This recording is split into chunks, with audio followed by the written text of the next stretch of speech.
There are four basic kinds of surveillance: static, foot, mobile, and technical. If you're just a regular person, these are also the four basic ways you could stalk someone. The difference between the two classifications is semantic. No matter if you're a spy or if you're insane and think reruns of Magnum PI are telling you to follow Tom Selleck, the goal of surveillance is to learn as much about your target as possible while not revealing your position until you have sufficient information on how to proceed. Static surveillance requires planning and takes monastic patience. You want to find a place with concealed points of entry and exit, preferably one in a rectangular shape, so you can place yourself against one wall and see everything around you without impediment. You want visual access to your target. Unless you like wearing adult diapers, you want a toilet nearby. Access to food is nice, since it's unlikely you'll be ordering up pizzas or cooking your favorite pot roast. I've always been partial to static surveillance since it allows you to process repeated action, opening windows into how a particular person or group operates when they think no one is watching them. Under ideal conditions, that's how I would have approached identifying the mystery target inside the Hotel Oro. But I figured they already knew I was coming, so why worry about finding the perfect fitting adult diaper? The entrance of the Hotel Oro is cut out of black and gold marble, accented by a team of valets and bellboys wearing black Armani suits. I guess the outfits are supposed to engender confidence in those leaving cars and baggage in the care of these men, since the valets and bellboys wear Armani, what must the rest of the place be like? Then there's the common presumption that well dressed people aren't criminals, though, of course, if you're any good at crime, you can probably afford a decent pair of shoes and a nice pair of slacks. Outlet stores have really evened the playing field. Even your garden variety asshole can get an off season Armani suit, or in the case of paroled felons, hotels in Miami are kind enough to provide them gratis. I've always preferred to get mine in Italy. As soon as I pulled my black '74 Dodge Charger up to the valet station in front of the hotel, a valet descended on me. "Staying the night, sir?" the valet asked. He looked at the Charger like it was covered in smallpox, as if he was so used to parking Bentleys that he couldn't conceive of a reason anyone would deign to roll in a car made in America at least a decade before he was born. He tugged on my door, but I hadn't unlocked it. This seemed to confound him even more. "No," I said. "If you're making a delivery," he said, his voice losing any of the politeness his very nice Armani suit would indicate was bred into him, "receiving is around back." I smiled, because sometimes it's fun to smile at those who condescend to you because they think their job assigns them some social importance. I took a brief inventory of the valet, diamond studs in his ears, an absurd jade pinky ring, one of those crusted gold watches that pimps and gamblers prefer. I had a pretty good idea that this was one of the men on Sam's list of former and current felons. The neck tattoos were also a good indication. "Let me ask you something," I said. "You ever do any time?" The valet cocked his head like a golden retriever and then leaned into my window. He had this sneer on his face that I thought made him look like he was suffering from a kidney stone, like maybe he'd been pissing blood and vomiting all day, or had maybe accidentally swallowed lighter fluid, but which probably scared a lot of people not used to seeing how people really looked when they were angry. The one thing about being a spy and knowing how to really hurt people, which this guy probably thought he knew how to do too, was that it's always nice feeling vaguely feared and respected at the same time, even if it's unearned. "Who the fuck are you?" I got out of the car without any covert movement whatsoever, knocking the valet back a few steps. I handed him my keys and a $10 bill. "The guy whose car you're parking," I said. There was a row of luxury cars lined up in a perfect diagonal to the entrance a few yards away, as if passing tourists would see the Mercedes phalanx and simply drop dead from envy. "Keep it close to the front, maybe move one of those Mercedes. Give me the over on the Dolphins, and when you get the chance, maybe visit HR and correct some of the errors on your resume." I turned my back on the valet and walked toward the entrance, though I could still feel his eyes on me, likely trying to figure out if I was a cop, a rival, or just a particularly enlightened member of the hotel's management. Or maybe he just liked the cut of my suit. The inside of the Oro looks like a perfume commercial. You walk in, and to your left is a sunken bar filled with bone white couches, set in relief by bronzed women wearing mostly their own flesh, and men who seem to be waiting for the photo shoot to begin. Morning, noon, or night, these people are sitting on the couches, idly drinking martinis or eating finger foods that are more accurately fingernail foods. To the right is another bar, this one decorated like a bedroom you could never sleep in. 20 cabanas shrouded in white silk house plush king-size beds covered in a caligula of bodies and white chenille pillows, a fluffy sofa, and a small bedside table. These then encircle a dance floor that always seems to be playing a song about hustling coke horse strippers or coke horse strippers. In order to get to the registration desk, you have to walk through the middle of these two bars, which might be why so few people ever end up checking in. It's not a family environment unless you're practicing to make one, which is why I should have been curious from the get go that my mother wanted to dine there this afternoon. But sometimes, with my mother, it's better to just nod your head and agree than to actually listen and interpret. The registration desk isn't actually a desk. It's a 12-foot long S shaped aquarium filled with goldfish, though no actual goldfish, and the people standing behind it all look fashionably bored tapping away at computers or talking on their Bluetooths. I walked up to the one fashionably bored person who wasn't otherwise engaged. She was about 25, looked about 16, and probably thought I looked 100. I'm Michael Weston, I said. The girl nodded once, tapped a few keys on her keyboard, and handed me a room key without looking back up. Miss Copeland is expecting you in room 153, she said. She also asked that if you have a gun to leave it in our safe. I smiled, because sometimes when you're faced with the absurd, it's good to just do that sort of thing. That's not going to happen, I said. I slid the room key back across the aquarium. What's option 2? The girl started tapping on the keyboard again, still not looking up, which was too bad because I was still smiling. Yes, Mr. Weston, I see, she said. Miss Copeland is expecting you in Cabana 6. I turned around in time to see two security guards yank 3 wreathing bodies from a cabana. Will the sheets be changed? I asked. Of course, Mr. Weston, she said. She tapped something on her keyboard again. What are you typing? The girl stopped typing but still didn't look up. Nothing, Mr. Weston, she said. Then why are you typing? Just following Miss Copeland's directions, she said. I leaned over the aquarium and turned the computer monitor so I could see it. Under special instructions, it said, keep typing until Mr. Weston leaves the counter. Do not make eye contact. I spun the monitor back so that it faced the girl. What's your name? I said. Star, she said. She was already typing again. You never meet a woman in Miami named Sue anymore. An entire generation of women has decided that adopting stripper names sounds somehow more interesting. What's your real name? I said. The typing paused. Joanne, she said quietly. Joanne, I said. Look at me. The girl tilted her eyes up, but her head remained firmly downcast. I'm just trying to do my job, she said. I understand that, I said, but your job sucks. Now lift your head up and look at my face. Joanne did as I asked. My name is Michael Weston. I have a gun. That's true. But in my case, it's okay. I have a license. Or, well, I did. It's confusing. My point is this, Joanne. You need to quit your job the next time you're asked to tell someone to stow their gun in the company safe. You understand that that request is not normal, don't you, Joanne? You understand that if you ask the wrong person to do that, it's likely they'll shoot you in the face, don't you, Joanne? I guess, she said. There's no guessing here. You either understand or you don't. Okay, yeah, I understand. Good, I said. Now, Joanne, tell me something. Have you ever met Miss Copeland? Of course, she said. She's the general manager. I see her every Tuesday, Thursday, and Saturday.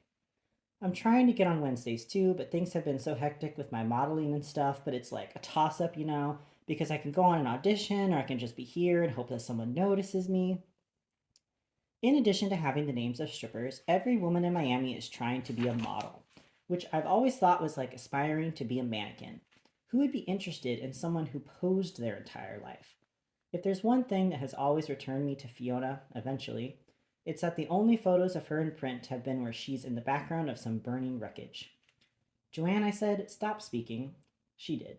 How long have you worked here? Forever. How long is forever these days? Almost a month. And has Miss Copeland been here the whole time? Joanne, who really should have rechristened herself Black Hole if she wanted to be more personally accurate, tapped a finger against her chin. I waited while she thought things through, though I had a pretty good sense already of what I was walking into. The Hotel Oro had all the hallmarks of the perfect cover job for an operative: a transient population of employees, most of whom were just waiting for that big break, which likely meant that they were hoping the real world put out a casting call, guests who didn't stay long enough to notice anything peculiar, and a job that generally required no work whatsoever. I think she got here 2 weeks ago, Joanne finally decided, though it sounded absolutely possible that Joanne could be wrong. Possible that Miss Copeland's first day started about 5 hours previous. Thank you, Joanne, I said. Why don't you check your computer and see if Miss Copeland has given you the okay to let me walk over to the cabana? Joanne clicked away. Yes, Mr. Weston, your cabana is ready. Excellent, I said. You may now resume staring idly at your keypad and typing if you don't think it's too late to keep your job. Joanne shrugged. Whatever, she said. I've got an audition for an Abercrombie shoot after work today anyway. I would have wished Joanne good luck, but my sense was that if I were to wish her anything, it would have less to do with luck and more to do with common sense. But I found wishing people good common sense is rarely a nice way to depart. So instead, I just gave her a little nod, meant to connote a larger, deeper understanding between the two of us. Besides, my larger concern at that point was trying to figure out who this Miss Copeland really was. The name Copeland made me think she was British, but British agents rarely have anything against their American counterparts apart from armory envy. When you're working undercover, it's important to keep your backstory as close to your own as possible so that you don't trip yourself up being more convoluted than you need to be. If you like pepper steak in real life, so does your cover. If you went to high school in Miami in the 1980s, so did your cover. And if your last name is Copeland and cover, then your real last name probably is something very close to that as well. At least something that sounds like it. Even better if your cursive scrawl might normally approximate the same letters too. You spend your entire life signing your name one way, then suddenly have to sign an entirely different name, and it's likely you'll screw up at least once. And one time is all it will take to get you killed. In addition, even a halfway decent handwriting specialist would be able to point out the pregnant pauses in your penmanship, the deliberation over a letter that you'd normally move fluidly through, and could thus point you out as a fraud. I ran the name through my head, chopped off letters, thought about different iterations, and decided that in about 30 seconds I was going to either have a chat with an old friend or I was going to be strangled to death with a bedsheet. If the person was who I thought it was going to be, there wouldn't be much wiggle room between the two, but I did think it was unlikely that any employee of the hotel, be it just a cover or not, would want to try to explain the bloodstains all over so much fine white fabric. Standing in front of my assigned cabana was one of those guys who think lifting weights will make him a good fighter. Lifting weights will make you strong. Lifting weights will make you lose fat and gain muscle. Lifting weights will not give you a strong chin or teach you how to defend yourself when someone who weighs 100 pounds less than you is punching you in the throat. To be a good fighter, flexibility is an asset, whereas muscle mass will help you if someone tries to stab you, but won't change anything if they poke you in the eye. Guys like this, your average bouncer, might know how to get someone drunk and stupid to submit, or they might have the strength to pick you up and throw you through a window, but they're probably no use to anyone if you happen to kick them in the knee. Bulky muscle is slow. Lean, manicured muscle is fast. You want lean and manicured. Naturally, though, he too wore an Armani suit, except his bulged along the seams of his shoulders and knees, and he'd accented the outfit with a black Under Armour t-shirt so that I could actually make out each hair on his chest. I didn't notice any weapon on him, apart from what I learned was stunning intellect. You Michael Weston? He said when I approached. Actually, it was more like a low grumble. They must have an employee training program at the Oro that requires their security guards to speak with gravel in their mouth for a week before taking the floor. Why do people forget verbs when they're trying to sound intimidating? I asked. Yes or no, he said. I tried to get a peek around him, but he was so wide that I couldn't quite see inside the cabana. All I could make out was a single leg, which was all I really needed to see anyway. There you go again, I said. Just let him in, came an exasperated voice from inside the cabana. It had a British accent, which was new, but not unexpected. The guard gave me a little glare, not enough to actually cause me any offense, but enough to inform me that he didn't know what a verb was, and therefore thought I'd really insulted him, and then swept open the rest of the thin curtain to reveal Miss Copeland sitting aside the bed on the small sofa. Except that it wasn't Miss Copeland. Oh, it was Miss Copeland as Joanne knew her, and as the meat standing in front of the cabana knew her, but to me she was Natalia Chaplin. The last time I saw her was in Bulgaria. She tried to poison me. What a surprise, I said. Is it really? Natalia said. No, I said. I was still standing in the entrance to the cabana, trying to figure out where I was going to sit. It was either unfold myself on the bed, which seemed not only compromising but presumptuous, or sit directly next to Natalia on the couch, which was really more of a love seat, which really is just a fancy name for a big chair not made for two spies who've slept with each other and tried to seriously hurt each other. I decided just to stand. I don't bite, she said, patting the space next to her. You do stab, I said. Natalia shrugged. Not much you can do with the truth but accept it. I like the accent. Let me guess. Sandringham, Norfolk? Conveys a sense of elegance, don't you think? It's so simple, I said. Where's the challenge? Worked for Princess Di, didn't it? I suppose, I said, though I've always thought of you more like Camilla. Maybe move across the country, say you're from Wales. Thicken your vowels a bit and aim for more of that sing-song style and you'll have it nailed. Do I not sound convincing? It will work here, I said, but I doubt it will fly in an interrogation. A couple of well-placed electrodes and you'll be screaming, "Yet, yet," in no time. Is that what you do to me, Michael? Electrodes? I don't believe that's covered by your Geneva Conventions. Natalia stood then and walked a few steps to the marble nightstand beside the bed, where there was a silver tea kettle and 2 cups. She was taller than I remembered, though the last time I saw her we were stooped over in a cave, which always makes everyone seem slightly more diminutive than usual. Her hair then was short and black, and likely still was, since her hair on this day was shoulder length and deep red, which made me presume it was a wig. An expensive wig, but a wig no less. She wore a perfectly tailored black Gucci suit, alligator and lambskin Chanel pumps, and had tasteful diamonds on each ear, around her neck, and notably on her wedding ring finger. I'm not exactly covered by the Geneva Conventions either, I said. Natalia's back was still to me as she poured the tea, but I thought I saw something slacken in her posture. There was no use lying to Natalia, since she thought for some reason that she needed to see me, which likely meant that she thought I'd crossed her in some way and was giving me the professional courtesy of asking me about it before she blew up my car with me in it. Telling her I was out of work would likely cause her to reevaluate whatever her specific beef was. I heard you were still under contract, she said. I got burned, I said. Natalia dunked a cube of sugar into each cup of tea, turned back around, and offered me one of the cups. The last time I saw you, you poisoned me. You didn't die. I spent 3 days in a hospital, I said. Suit yourself. Natalia stepped past me, her shoulder brushing my chest, instructed her security guard to pin both sides of the curtain up so we could have a view of the dance floor, and then handed the guard the second cup of tea and told him his services were no longer needed. As he walked off, he sipped absently at the tea and didn't once convulse. Now, she said, settling back down on the sofa, where were we? You were just about to explain to me why you used Fiona and 24 armed agents to let me know you were in town, I said. I never understood what you saw in that terrorist, she said. She's not a terrorist, I said, not even an enemy combatant. Not technically. Oh, that's right, Natalia said. The IRA is a peaceful, non-violent organization, like Amnesty International, only with car bombs.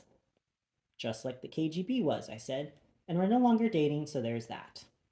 A smirk danced around the edges of Natalia's mouth. Really? Really. And yet here you are, she said. That's a nice ring you have, I said. Did you and the president of Albania finally make it official? Natalia lifted her hand and made a show of the diamond. A prop, she said, just like your precious Fiona. What are we doing here, Natalia? Catching up, she said, reviving an old friendship. You could have sent me an email, I said. You didn't need to set up Fiona. Yes, Natalia said, I'm sorry about that. But she's a smart girl, that Fiona.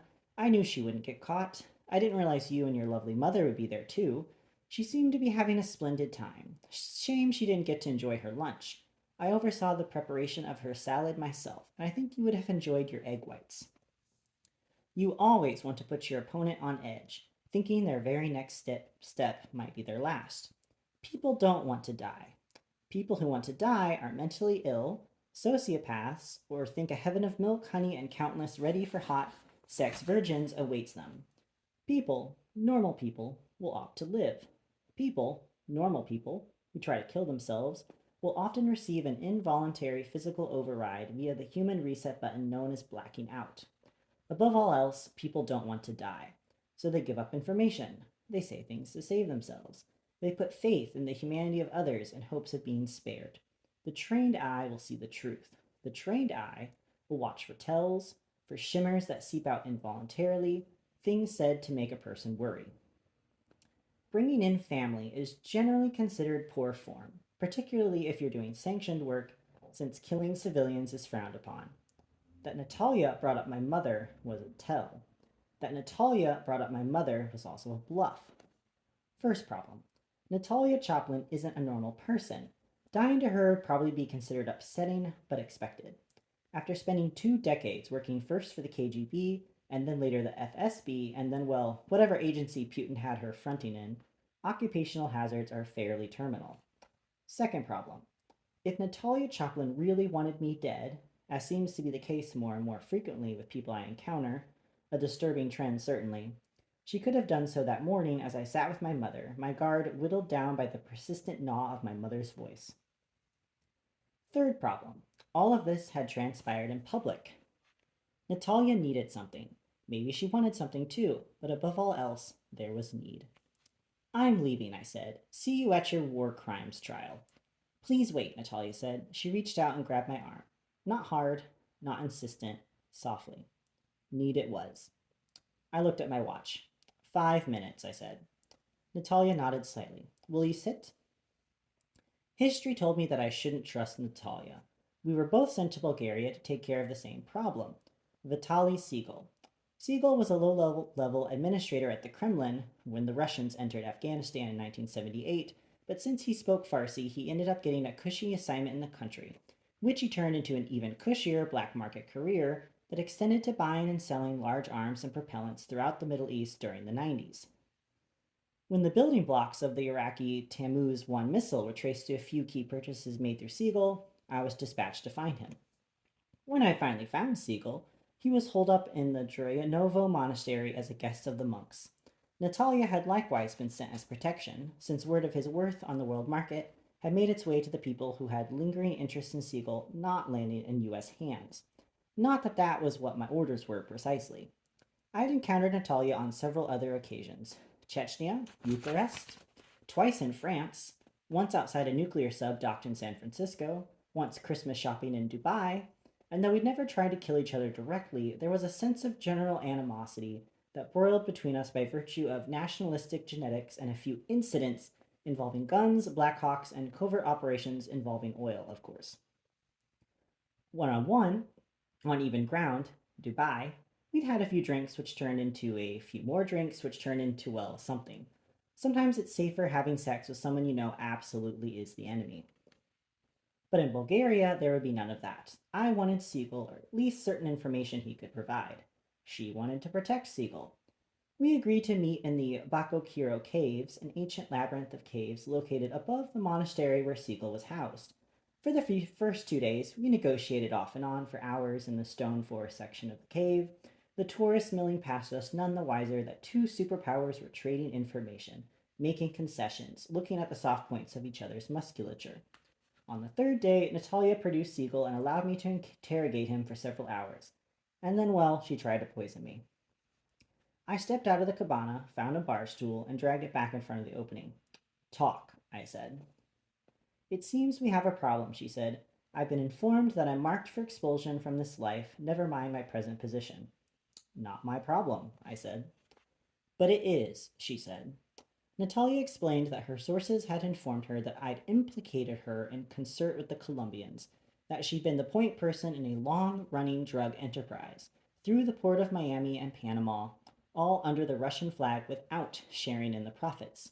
A big no-no, even to the Russians. And, moreover, that I'd been the facilitator, had my own hands in this business, and had flipped information on Natalia to save my own life. That's not true, I said, and if you thought it was true, we wouldn't be sitting here. And if you were doing it, you wouldn't care if I'd implicated you or not. You can disappear just as easily as you've appeared here. Things have changed, Michael, she said. It was hard to tell when Natalia was lying, but something in her voice seemed tickled, as if there was a real person beneath the old Cold War exterior.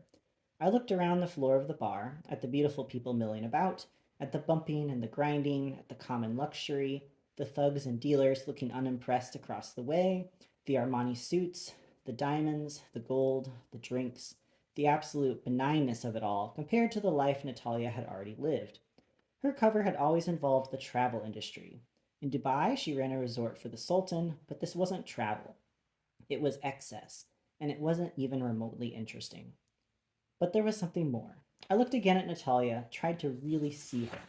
She'd been a flawless beauty before, if that's possible, with an intellect equal to anyone I'd come up against. She was also relentless, always in motion. Sitting on a love seat in a cabana would be like being submerged underwater. Her body back in the day was all coiled muscle, but I thought I saw the tiniest roll around her midsection. I snapped my hand out and grabbed her left wrist. She didn't flinch. I put my thumb and forefinger around her wedding ring, all 2 carats of it, and pulled, but there was little budge. I let go of her hand and sat back on the bar stool. Natalia hadn't moved an inch. Boy or girl? I asked. One of both, she said. That's good, I said. Me and my brother. It was always a competition, never a friendship. Even today, there's that space between us. Brothers and sisters, it's more protective. I hope they don't need to be protected. You made the wrong career choices, I said. There will always be someone out there, Natalia. She nodded once. The way I look at it, I said, you have something to lose. You maybe make a concerted effort to avoid conflicts that might bubble out into your real life.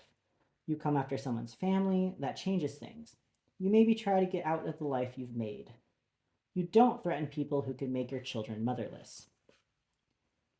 Natalia exhaled, and I realized that the entire time we'd been talking, she'd been taking only the tiniest of breaths. You can train yourself to do anything, but it's difficult to override the nervous system. Be that as it may, she said, the information I have comes from a very good source. Until I see proof otherwise, I have to trust my source. Let me guess. A mole in the FBI? A mole in the CIA? A mole in the NSA? It's a lie, Natalia. I've got so many problems right now. The last thing I need is to be selling out other agents, even ones who tried to poison me. I've been given the courtesy of a week's time to settle this situation, she said.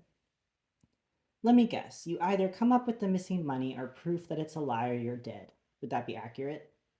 Somewhat, she said. Oh, wait, I said. There are pictures somewhere. Would that be correct? Or better, someone is taking pictures right this very moment? Natalia indicated that was the case.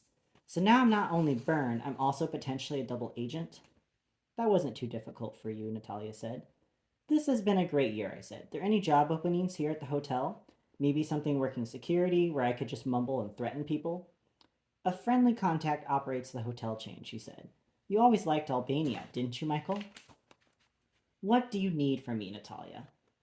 Natalia took a sip of her tea. Proof. Barring that, the missing cut. That's not going to happen, I said. I have my orders then. She set her tea down and got up, smoothed lint from her skirt, and smiled at me in a way I found rather disconcerting. Nothing seemed all that happy. It was lovely to see you, Michael. The years have certainly been your friend. It's a shame, really, to stay looking so good when the world has grown so ugly. It makes you stand out. She patted me on the knee as she walked past, and for a moment I thought that Fiona was probably right from the get-go. Blowing up the hotel would have been easier.